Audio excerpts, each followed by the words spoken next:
So in this video, I'm gonna personally be going over everything that you should really know as a beginner, and by beginner I really mean coming into Black Desert, or maybe you're new and there's some things you don't understand because you really haven't had guidance, or maybe you just heard about the game or you've seen a video or a stream and you want to know if you want to get into it. My goal for this video is to cover most things that you should know as a general understanding of Black Desert, how to play it, and what it's really about. So to start off, Black Desert is originally a Korean sandbox MMO. And if you don't know anything about, Korean sandbox games, they are always very grindy, meaning it's very monotonous and you don't see a lot of progression. Now a lot of people really like this, or some people really like getting everything handed to them. I promise you, if you are somebody that likes getting everything handed to you, Black Desert is not for you. Now there are two types of MMOs. There's your theme park MMO, which is basically World of Warcraft. It tells you what to do, how to do it, when to do it, and that's just the path you run. There's a little bit of customization, but they tell you that they call it a theme park MMO because you're on the tracks. They put you on the tracks and you just go, and then you finish, and that's it. They call sandbox MMOs because in real life, in a sandbox, you can do whatever you want. You can, you can build a castle, or you can play with cars, or you can build a moat. You can do whatever you want in a sandbox, and Black Desert is very similar. You can be strictly PvP. You can be strictly PvE. You can do life skills. You can do whatever you can be a role player if that's what you choose to do in Black Desert. It's kind of cliche, but Black Desert does use the motto, become your true self. Now, before we really get into the game itself, I'm going to tell you that unlike World of Warcraft or multiple other MMOs, this game does not support add-ons at the moment. However, there are a few third-party sources that I will highly recommend that will make your gaming experience much easier. My absolute favorite is somethinglovely.net, and I'll drop all the descriptions. I'll drop all the links down in the descriptions for these. But Something Lovely will allow you to find all the nodes and NPCs and many resources that you'll need, that you'll understand a little bit later in the video if you're brand new. We also have one called BD Database, which stands for Black Desert Database. Pretty obvious. And basically that'll allow you to look up any information, any items that might not be on the central market, or how to craft them, how to make them, stuff like that. And my third favorite is BDO Planner. Now this is extremely helpful if you're making a new class or you're brand new to the game and you kind of want to see what gear's out there, experiment and see what kind of stats you'll get out of gear, and get a little bit of understanding before you actually commit the silver to it. So that's extremely beneficial, and all the links for these will be down in the description, as well as many other links for many other resources that can help you in your gaming career if you choose to stick with Black Desert. Now, Black Desert is definitely a marathon, not a race. If you treat it as a race, I promise you will burn out, you will get discouraged. It is something that for people that like to play the same game for a really long time and just log in and kind of do whatever they want and progress and feel accomplished in game. If it's something that you plan on reaching end game in 2 weeks and completing it, it's not that. Yeah, I promise you it's not that. It's nothing of that category, and you're going to be very disappointed if that's what you are looking for. However, if you want something that there's always something else to do and so much knowledge to obtain that you can play this game for 3 years and still not even do everything, Black Desert is absolutely for you. And we're going to be seeing a lot of new content coming out soon that's already on PC, and they're even still releasing content on PC. So we have years and years and years of content to come out still. And that's really good news if you're somebody that hasn't played Black Desert and you want to get into the PS4 version or even the Xbox. The Xbox is pretty new too, but the PS4 still is leaps and bounds behind of Xbox.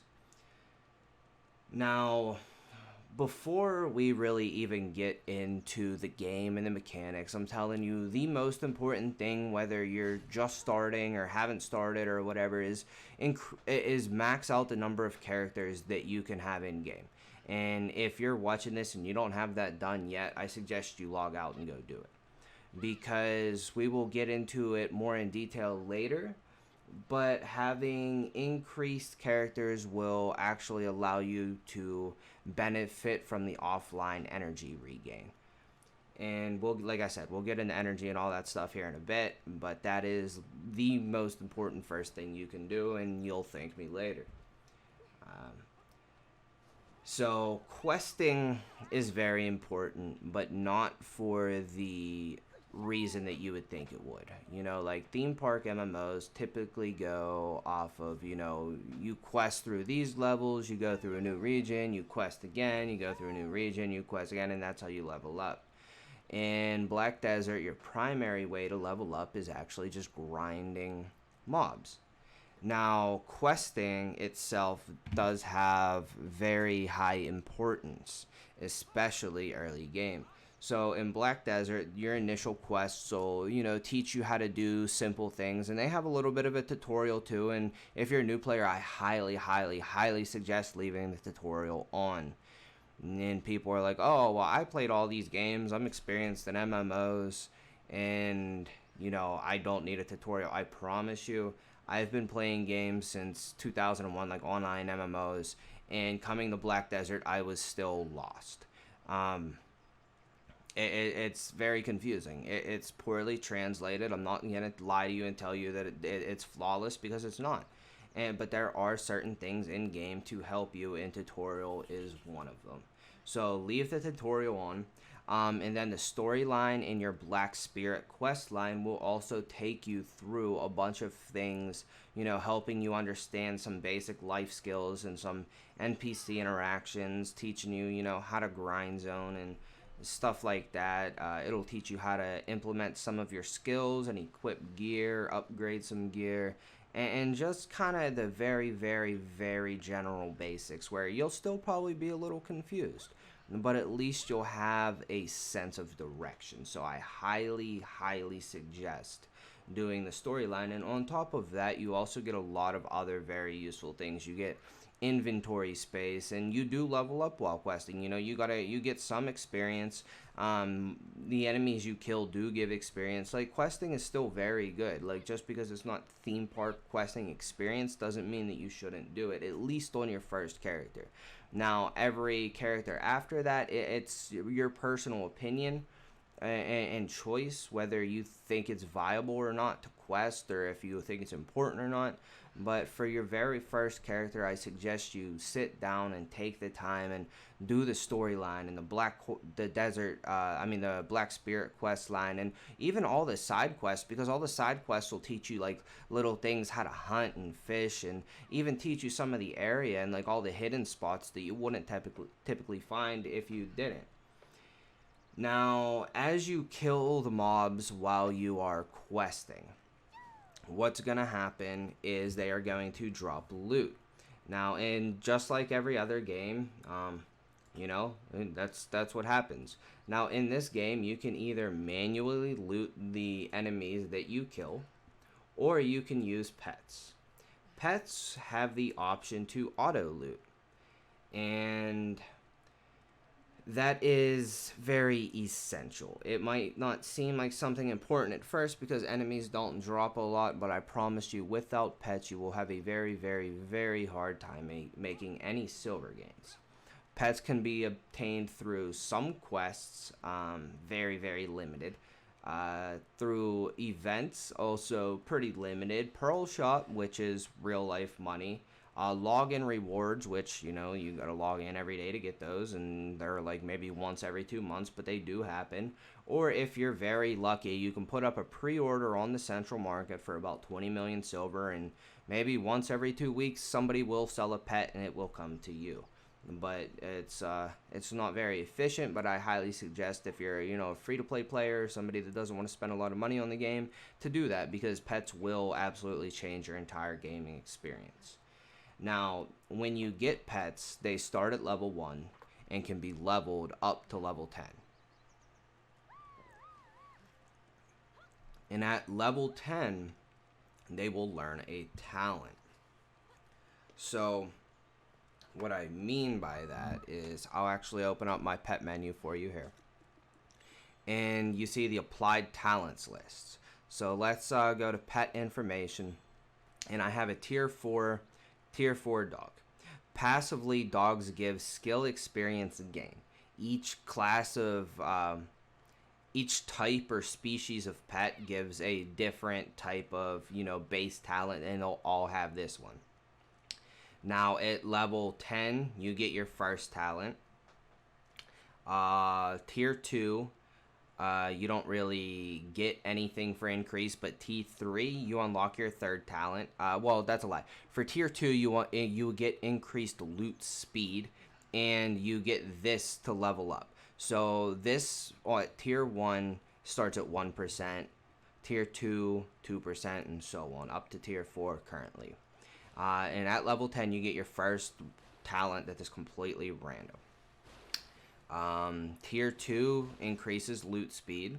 Tier 3 increases loot speed, and you get a third talent. And tier 4, you get loot speed and your fourth talent. Now, if you want to do a very cost-efficient way of leveling up your pets and making sure you get skills that play in your favor, the easiest way to do that is to get a tier 1 pet and level it up to level 10 before you exchange them. Now, if you level it up to level 10 first, you will get your level 10 talent.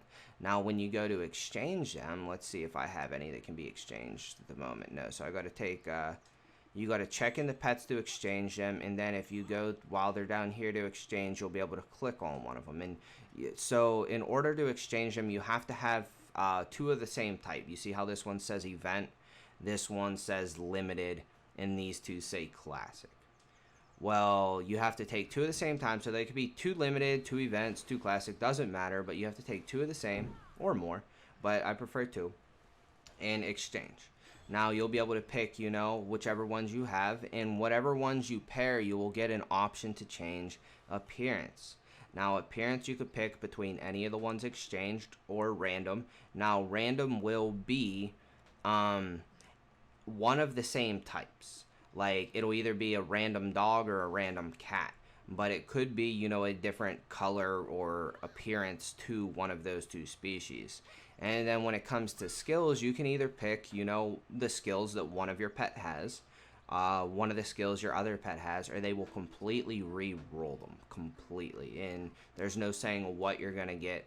So that's why it's important to level up to level 10 first, because let's say you get combat experience, and combat experience at the moment is the most important thing to you. Then you can be like, okay, cool, I want to exchange pets to make sure they level up, but I also want to make sure I don't lose that 10, you know, that combat experience. And that's a very good way to do it. And then once that's all done, you press square to name your pet, and then you press triangle and exchange. I'm not going to do that because my pets are already high tier.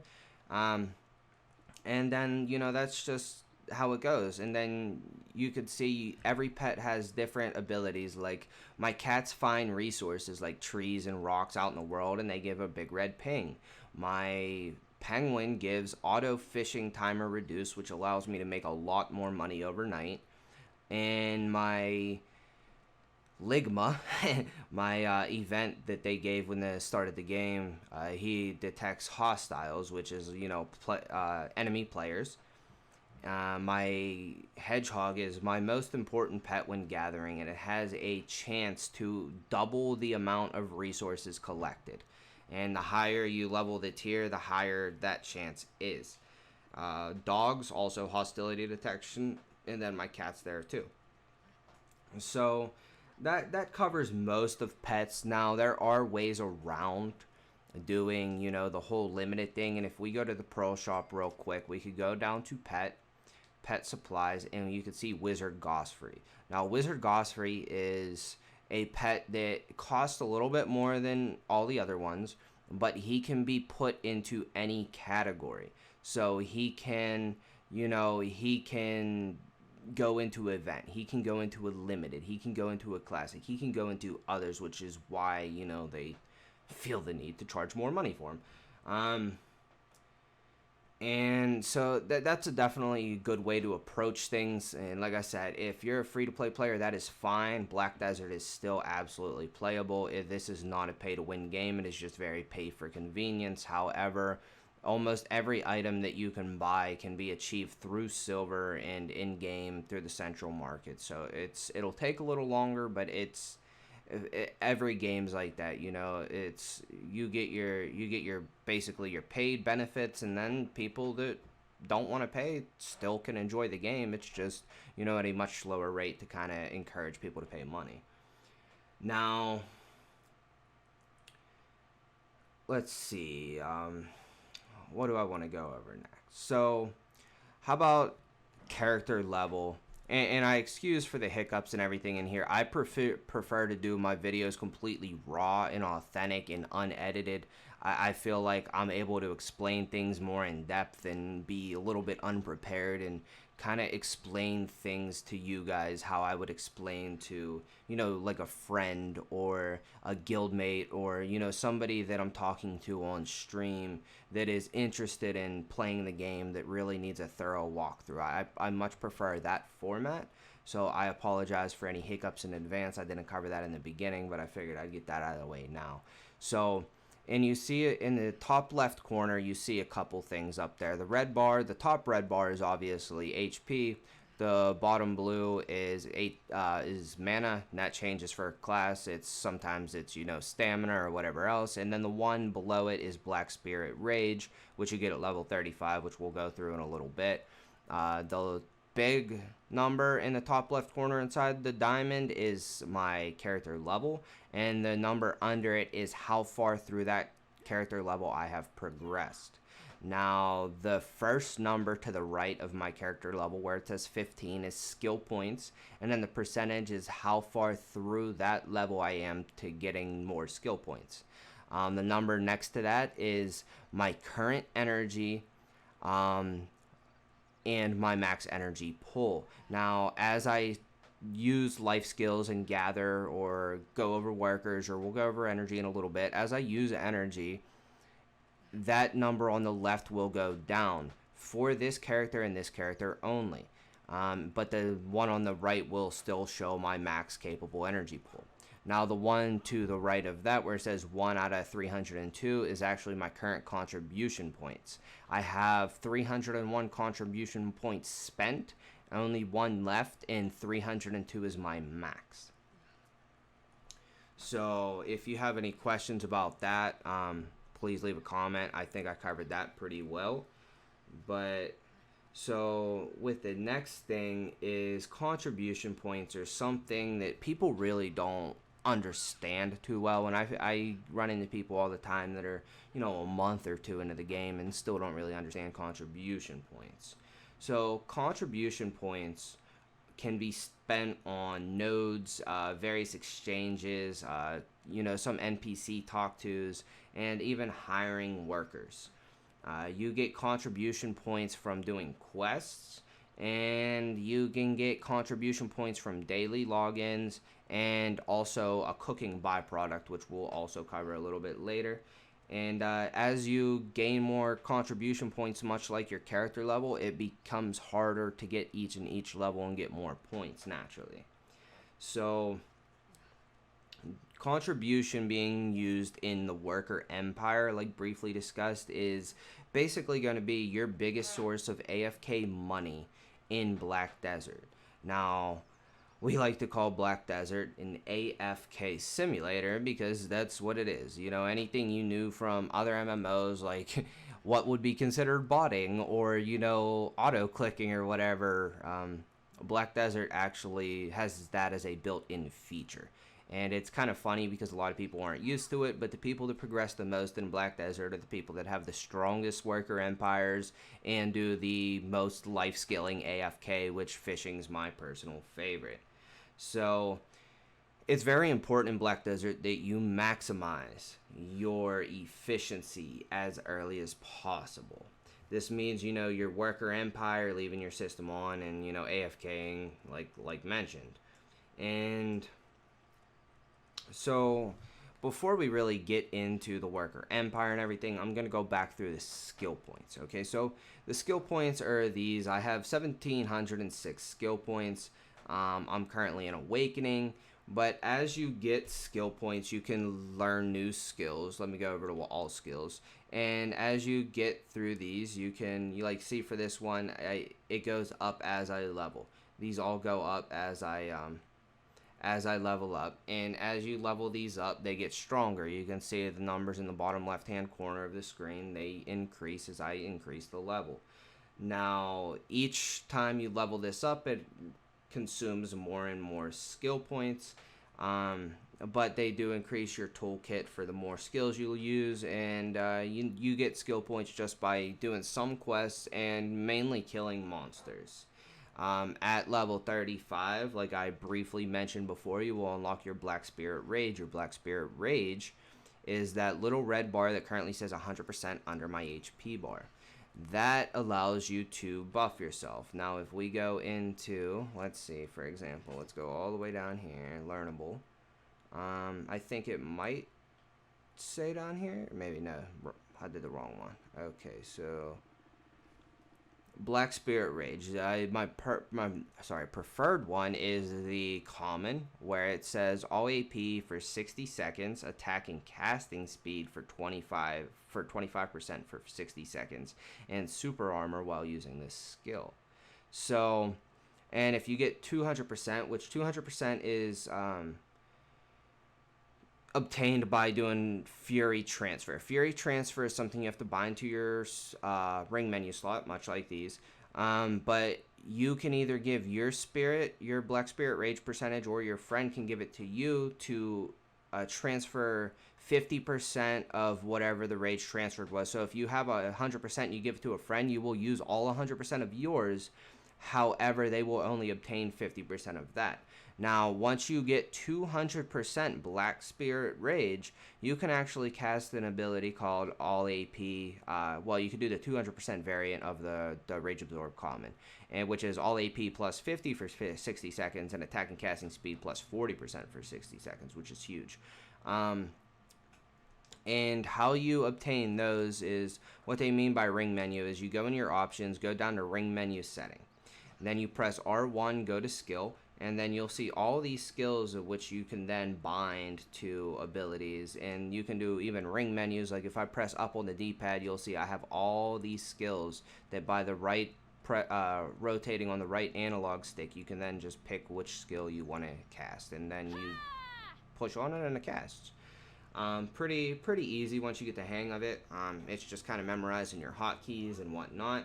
However, with hotkeys, some abilities do lose a little bit of functionality, and on console we are very limited by our hotkeys, so I suggest you choose very wisely.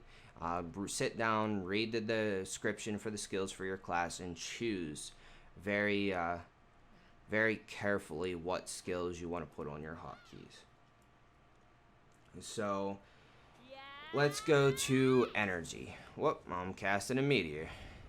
And I just killed somebody's horse. No, you can't actually kill people's horses unless they're on them or they got off of them recently. But if he was on them, that horse would definitely be dead. But going to energy. So the max energy is increased by talking to NPCs and killing mobs. Energy is used for many things, like hiring workers, gathering. It's used for some quests, and even talking to the night vendor, which the night vendor is probably going to be your easiest way to obtain boss gear very early on in the game. This is completely RNG. Some people get really lucky and some people don't get anything for a very long time and get very frustrated. This is a Korean MMO, and welcome to RNGesus. As you talk to more people, and these people will be highlighted with a little exclamation point or a question mark on the mini map above their head, indicating that you can learn knowledge from them. As you talk to more people and gain knowledge and complete regions, your max energy will increase. Another way to increase energy is actually by killing mobs. Now, when you kill mobs, you will gain knowledge. Now, this knowledge is a little bit different than the NPC knowledge. And if we go into our knowledge tab, I'll show you exactly what I'm talking about. So you get all these different tabs, and killing mobs is actually ecology. Now, you go into your ecology tab, and you can see all these different categories. The blue mean they're all completed. By completed, you just need C being the lowest or S being the highest. Now, what is C and S? Each of them give different things. So, as you can see, S is 10 points, C is 1 point. As you increase the total amount of your points, you can actually increase your overall global drop rate for any character for your entire family for the rest of Black Desert. So, with 8,000 ecology, you can actually increase your overall drop rate on absolutely everything you learn by everything you obtain by 20%. That is absolutely huge. It will take a very long grind to get there, but you'll get a lot of these ranks passively just by questing and, just playing the game. Now, the ones that aren't blue show that they're not completed, and you'll see all these question marks.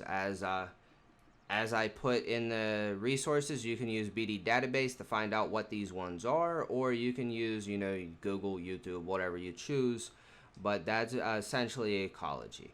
Now, S, A+, A, B, and C all have different effects. S being increased drop loot, extra damage, less damage taken, and all kinds of crazy benefits, and each lower rank gives like one of those things less. So I'm not going to go too far into that because that's a whole lot of knowledge you're not going to remember, and I don't expect you to because this game's kind of intimidating. Now, all of this other stuff is, character. You can see people of Balanos, go in here, see which ones you found, and same thing as the other ones, you can look up, see which ones you haven't found yet. For like Foreigners of Velia, for example, I can look up a list of all Foreigners of Velia and see that I need the one between Clow and Proix, and whatever one that is, I know that's the one I have to go find, and then I can look up their location, go find it, and get that knowledge.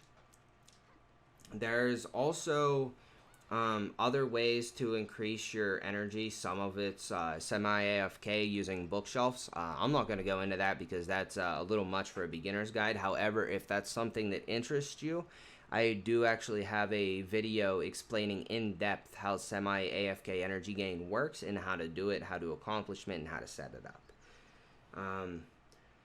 So with that, I think we covered almost everything as far as max energy goes.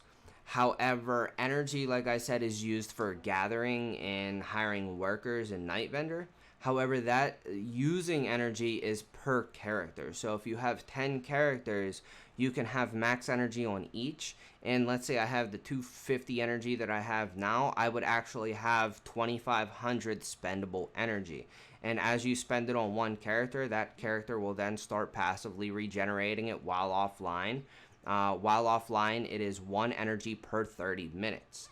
While online, it is 1 energy per 3 minutes. If you have the Blessing of Commacil, which I highly recommend because it does increase your loot drop and your energy regain, you will then gain 3 energy for every 3 minutes. There are other ways to increase this, like beds and some in-game items, but that's, getting a little bit too in-depth.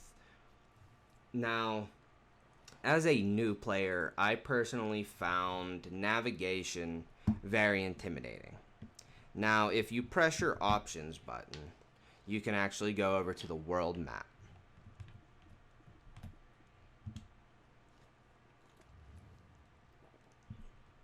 Now, on the world map, you will see basically the cities, the nodes, and all kinds of mess that you're going to be like, what the hell is this?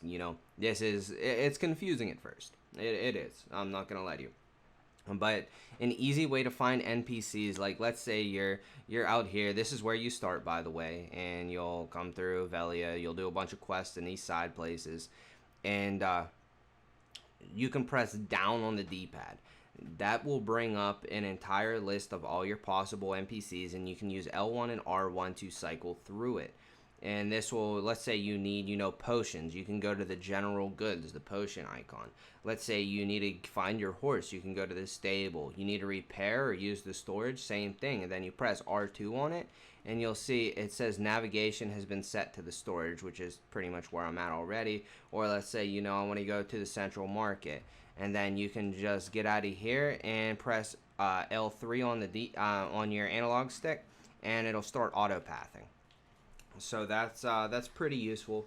One thing I do also suggest doing is going into your settings and going down to your interface and going down to your chat window. I suggest turning off world chat, and I suggest turning off server chat. I've gotten used to the server chat, and I personally ignore it most of the time, and sometimes I'll see useful things in there, but as a new player, there's a lot of toxicity in server chat.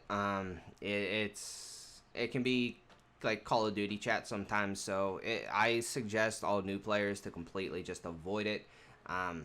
It's not very productive. Now, gearing in this game is much different than other MMOs. This gear, you can get it level 1 and it be your end game gear, but you basically enhance it by using a system with Blackstones. You'll learn a little bit about this going through the quest line, and it's actually very beneficial to you because you can actually use the same gear on your main. Like, for example, I can take this gear off, put it in my storage, and then pick it up on my level 1 and use my mains gear on my level 1 to level it.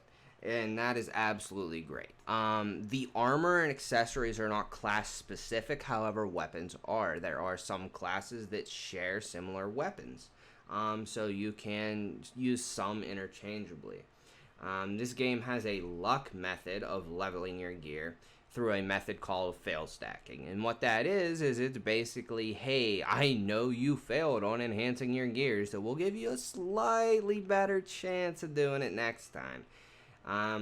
Now, fail stacking is you get higher enhancement levels, you can actually start losing enhancement levels by failing.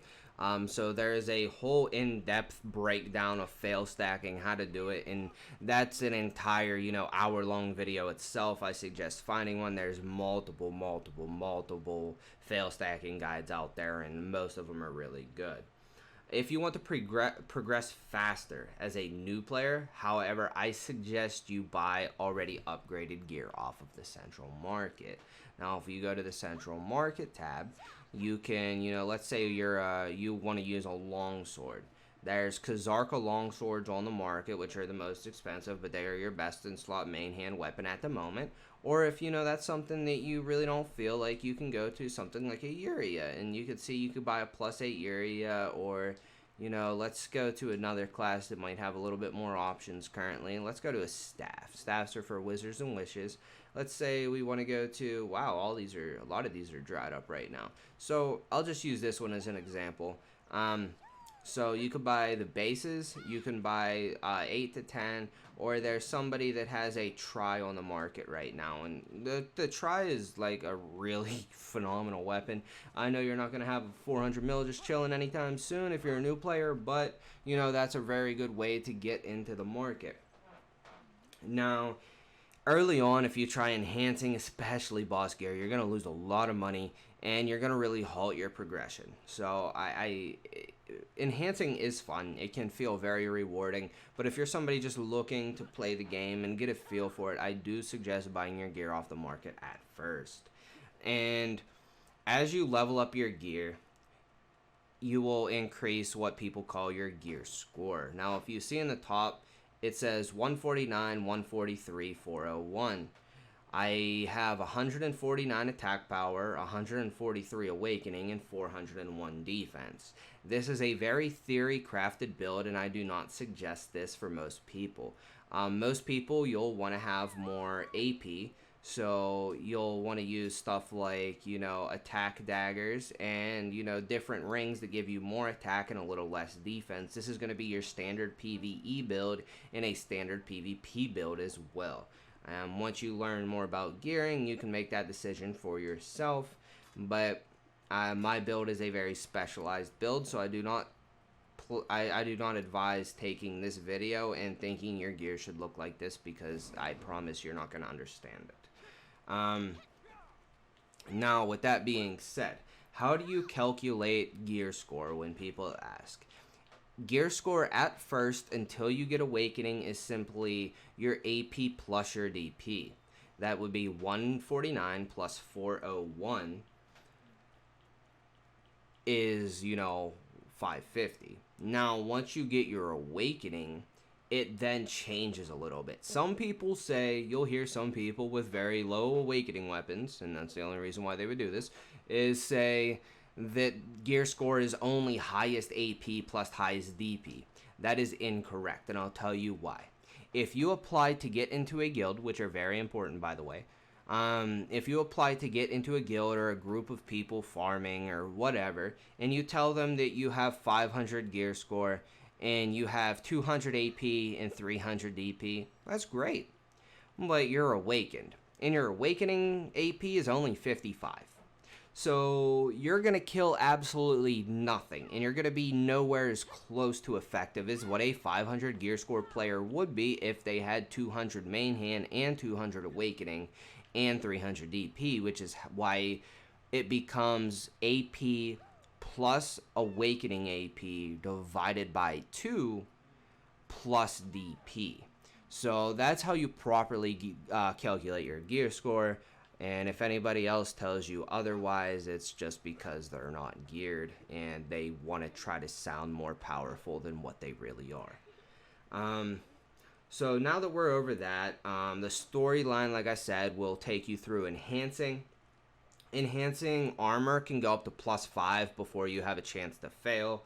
And weapons, you can take weapons up to +7 before you have a chance to fail. Weapons and armor will lose durability when they fail until duo, and after that they will lose enhancement levels and durability if failing, unless using Cron Stones. If losing Cron Stones, then the Cron Stones will just be consumed, so will the Black Stones, and you will still lose durability. Max durability can be repaired using a piece of the same gear at the blacksmith and consuming it to repair 10 durability. However, if you use Artisan's memory, it will give you 4 times the amount of durability for a repair. Artisan's memories are very hard to come by unless you have a lot of money spent. They do give them out through events. However, I suggest saving these for using on memory fragments for boss gear or very few other scenarios, which I'm not going to go into that because that's too in-depth. For boss gear, it is more efficient to actually use memory fragments to repair the boss gear rather than the boss gear itself, because using a piece of boss gear to repair boss gear will cost you about 200 mil and still only repair 10 durability, where memory fragments are typically around 1 million apiece. Now, what are Cron Stones? Cron Stones can be obtained through the blacksmith, which I don't recommend, at least not through the vendor side of him. And they can be obtained through breaking down costumes at the blacksmith as well and extracting the Cron Stones through that method. Now, how do you get costumes? Costumes can be purchased off the Central Market or the Pearl Shop. Central Market, they do come in. You need to put up a pre-order, and they are slow, but they do come in. Pearl Shop is obviously, real money, and that's your decision, and a lot of people don't support it, but that is completely okay. Now, increasing accessories or enhancing accessories require 2 of the same accessory to make 1 upgraded one.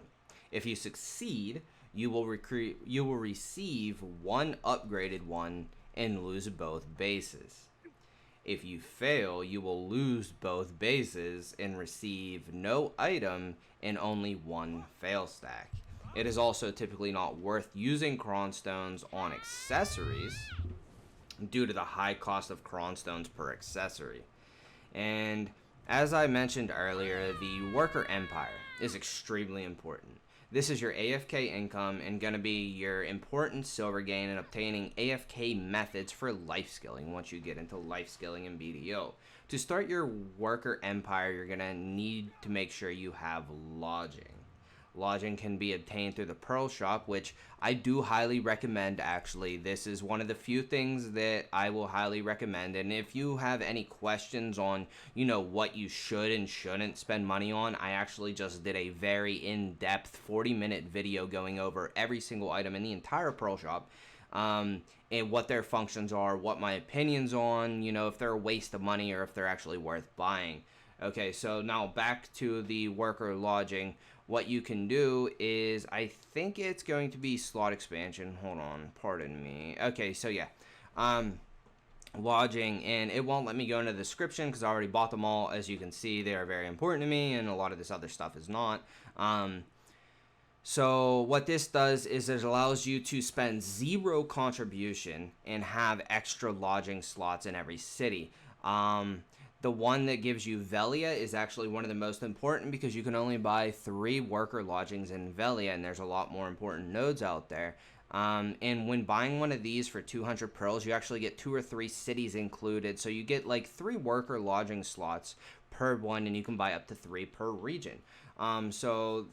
Just in this $10 spent here, I probably saved about 70 contribution. Highly recommended. That probably makes me close to about 20 mil a day for $10. That's the most bang for your buck you'll ever get. So if you do not decide to do that, you can also go into any city. I'm in Hideout, so I'll use Hideout for an example. You click on it, you press triangle, and you go to purchase house. Go down to goal, press over, and go to lodging. Then you can, go through here and see, which lodgings we have. And it'll tell you, hey, look, here's your options for what you can make this house. Click the lodging, check purchase conditions, and it'll tell you, if you can buy it or not. Since I have no contribution for it, I can't. However, I do have this one, and it's already leveled up slightly. Now you can see once it's level 2 or level 1, you can upgrade it again for 0 contribution rather than what you already spent it on.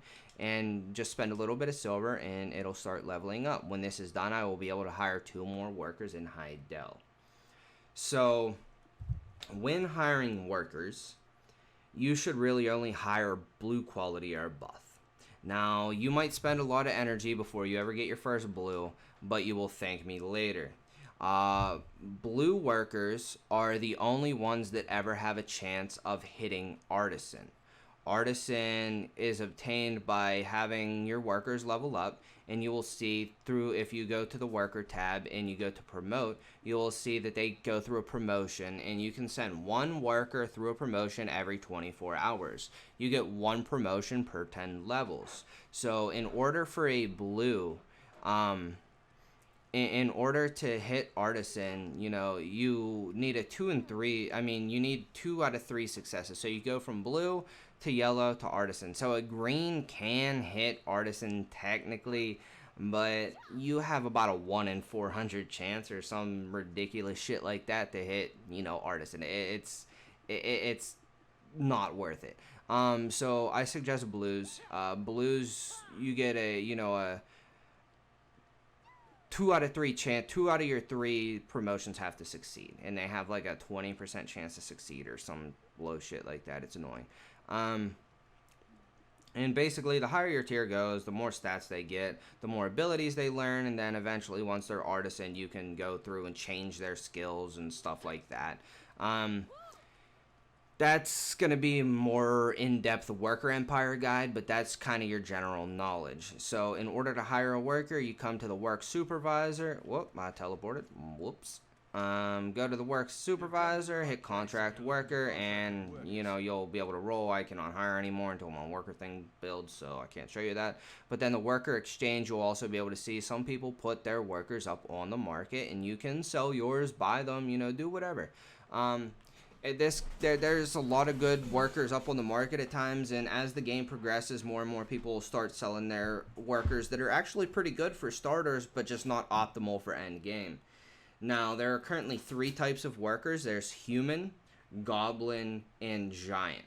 Goblins have very fast work speed, allowing them to produce materials much faster, but they have low stamina, which means you have to feed them more often. Giants have a very slow work speed, but a very high stamina pool. So what this means is it's really good for people that only, log on for an hour or so a day. And, they work and sleep a lot. They have a lot of real life responsibilities, but still want to enjoy Black Desert and still want to progress. Giants will have the longest sustained inactivity without feeding them. Humans are in the in between, but humans also have increased luck. So I personally prefer Giants over everything because I typically work a lot. And so I work long shifts and then I come home and sleep, wake up, do it again. So what I'll personally do is I feed my workers before I go to bed and when I wake up. So after work and before work, essentially. So to send workers to a node, you need to open up your world map and link your nodes to a main city. So you'll see Hideout. I have this node linked to this one, then this one, and then this one I have a whole chain reaction of nodes. And then same thing with Calpheon. I got a whole spider web of nodes up here, and you can see these ones are highlighted yellow for which ones are connected, and white for the ones that are not. Oh, excuse me. And in order to send a worker to a node, all you got to do is you got to find a node you want to send a worker to. Let's pick this one. Then you'll see, here's fir timber. So let's say I want to send, I got all these different ones. Let's see, I want to send my human to it because I want one of the byproducts that requires luck. I got an Artisan human, level 30. So what you do is you press X on it. It'll select that one. Then you want to always max out your setting, 50,000 times repeat, and then you want to start work. So that'll send him out, and you can see it said the lumbering task. And once these guys are done collecting, what will happen is they'll actually send you to they'll send your items to your town storage. You can see I have, tens of thousands of materials just chilling that are all worth, pretty good money. And this is just because of having a good worker empire. You could use this for life scaling, processing, all kinds of stuff.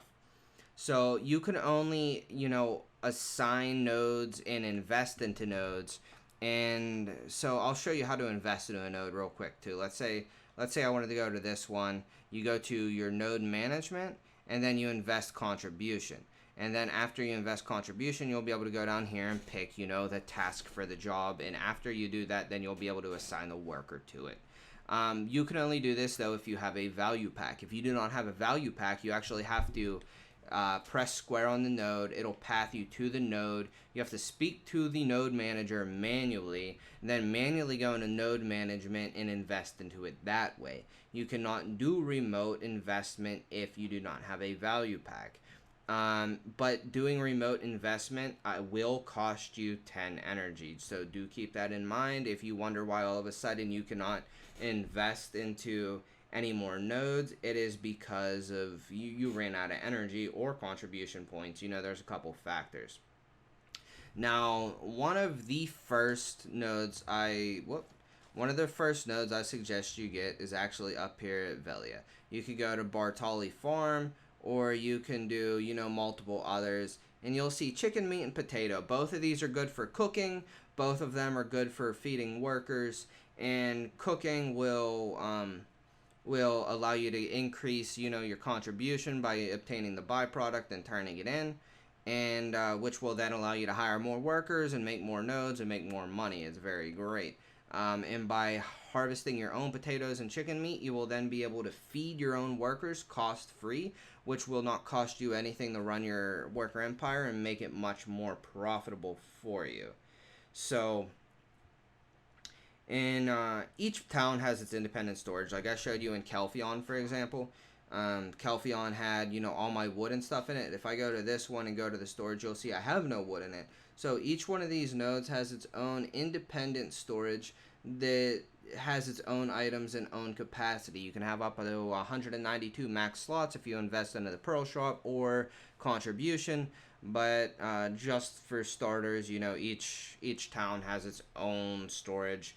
However, if you want to go to that storage but you're across the world, you can also use this transport method. By doing that, you press triangle on the menu, go down the transport, hit R1 to send, and then you can pick the destination. You'll be able to pick several cities, and then and then you go to the which transport you want to use.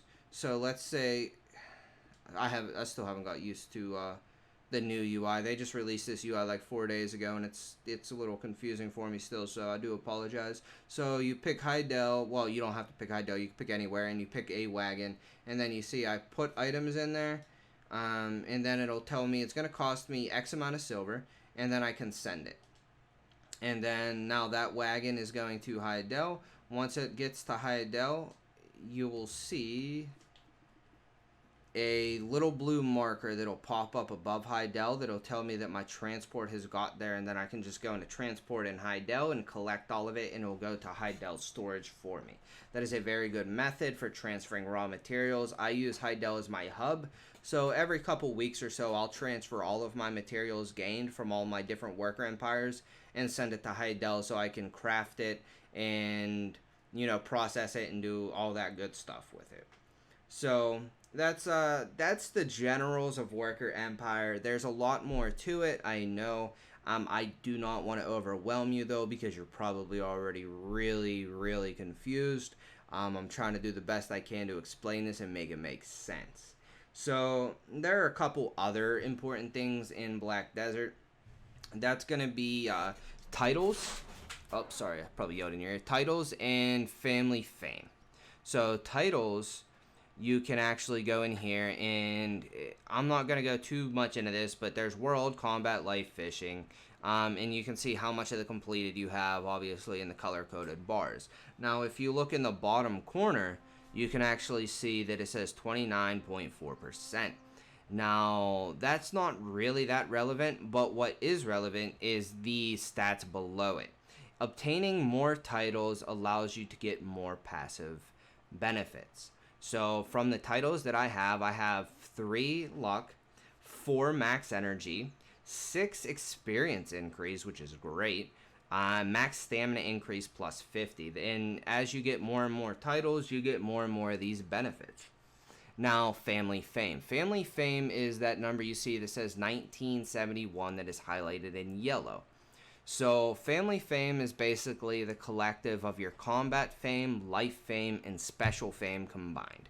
Combat fame is you get X amount of points for each level that your character has, and those amount of points scale differently depending on how high you go. For example, going 60 to 61 has more value than going from level 1 to 2 essentially. Life fame is also the same thing. You know, the higher your life skills go, the more life fame you get, and the higher that scales with the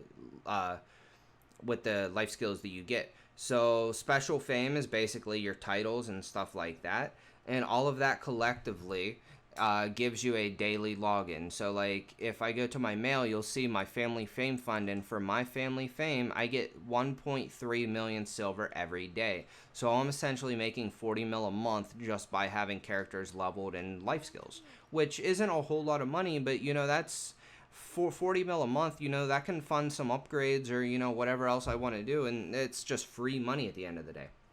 So that covers pretty much all that. I'm not going to touch too deeply on life skills.